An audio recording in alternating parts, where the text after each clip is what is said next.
तो दोस्तों आज की घटना है एक महादेव भक्त की जो केदारनाथ की यात्रा पर जा रहा था और केदारनाथ की यात्रा पर जाते टाइम उसका एक चुड़ैल से सामना हुआ और उसके बाद उस व्यक्ति के साथ जो भी हुआ वो बहुत दिल दहला देने वाला था। और दोस्तों ये एक सत्य प्रमाणित घटना है। मैंने इन व्यक्ति से खुद बात की और ये सारी घटना उनसे उनके मुंह से खुद सुनी और इसलिए आज ये घटना मैं आप लोगों को बताने जा रहा हूँ। अगर आप में से जो भी लोग ये मानते हैं कि आत्माएं नहीं होती हैं या फिर आत्माएं होती हैं या फिर भगवान होते हैं या भगवान नहीं होते हैं, उन सारे सवालों के जवाब आज आपको इस वीडियो में मिल जाएंगे इस घटना को सुनने के बाद। तो दोस्तों आगे बढ़ने से पहले कमेंट बॉक्स में हर हर महादेव लिखना मत भूलिएगा। और चलिए शुरू करते हैं इस वीडियो को। तो दोस्तों बनारस में रहने वाला गोपाल महादेव का बहुत बड़ा भक्त है। बनारस में रहने वाले वैसे ज्यादातर लोग महादेव के शिव के बहुत बड़े भक्त होते हैं क्योंकि बनारस है ही शिव की नगरी। जो कहा जाता है कि बनारस शिव जी के त्रिशूल पे टिकी हुई है, तो वहाँ पर ज्यादातर रहने वाले लोग शिव जी की आराधना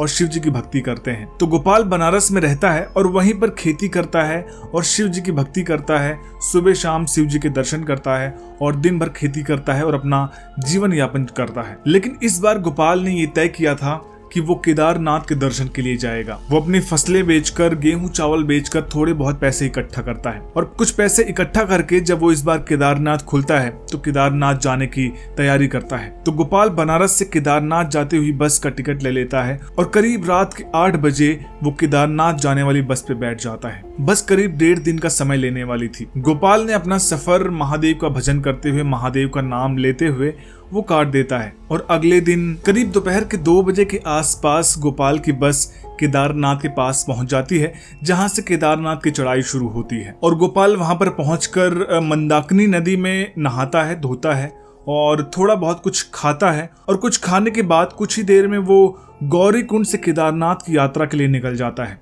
गौरीकुंड से केदारनाथ की यात्रा करीबन 14 किलोमीटर है। लेकिन केदारनाथ आपदा आने के बाद केदारनाथ के ट्रैकिंग का रूट थोड़ा सा डिफरेंट हो गया है। इस वजह से केदारनाथ की जो ट्रैकिंग होती है वो करीबन 20 से 22 किलोमीटर की हो जाती है। तो यही कोई 3 बजे के आसपास गोपाल गौरीकुंड से केदारनाथ की यात्रा के लिए निकल जाता है। महादेव का नाम लेते लेते वो धीरे धीरे चढ़ते हुए ऊपर जाने लगता है। केदारनाथ की चढ़ाई तो वैसे भी काफी कठिन मानी जाती है क्योंकि मानी जाती है कि केदारनाथ की चढ़ाई काफी खड़ी चढ़ाई है और वहां पर 1-2 किलोमीटर चढ़ना ही काफी मुश्किल बात होती है। पर फिर भी गोपाल महादेव का नाम लेते हुए, उनका नाम जपते हुए धीरे धीरे वो ऊपर की तरफ बढ़ने लगता है। क्योंकि रास्ता करीब 20 से 22 किलोमीटर का था तो गोपाल को कम से कम नहीं तो 10 से 12 घंटे लगने वाले थे केदारनाथ पहुंचने में। अब शाम का समय आ जाता है, करीबन 7-8 बज रहे होते हैं। अब गोपाल को लगता है कि अब तो रात होने वाली है और अभी भी आधे रास्ते बचे हुए हैं, तो इस रास्ते को कैसे जल्दी से पार किया जाए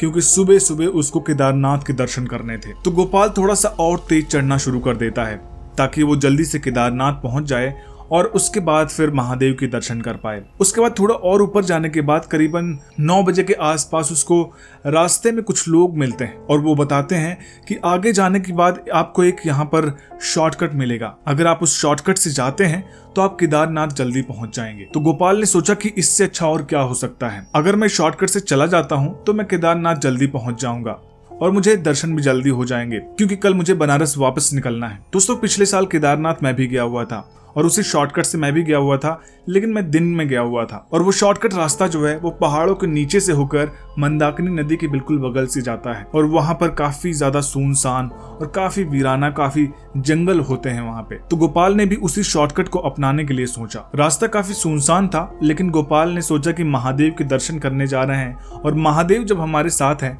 तो कोई मेरा क्या ही कर सकता है। फिलहाल उस शॉर्टकट में जाते टाइम एक आदमी ने उनको वार्न भी किया था कि रात के समय में उधर से मत जाओ, काफी खतरा हो सकता है। बट गोपाल को तो जल्दी से जल्दी केदारनाथ पहुंचना था, वहां पर दर्शन करना था और उसके बाद उसको बनारस वापस जाना था। तो गोपाल ने उस शॉर्टकट के रास्ते को चुन लिया और उसके बाद धीरे धीरे करके वो घाटी में उतरता गया और धीरे धीरे करके वो उस शॉर्टकट रास्ते में आगे बढ़ता गया। कुछ दूर आगे जाने के बाद गोपाल को वहां पर एक औरत मिलती है और वो औरत भी केदारनाथ की तरफ ही जा रही होती है। तब वो औरत गोपाल से पूछती है कि तुम किधर जा रहे हो।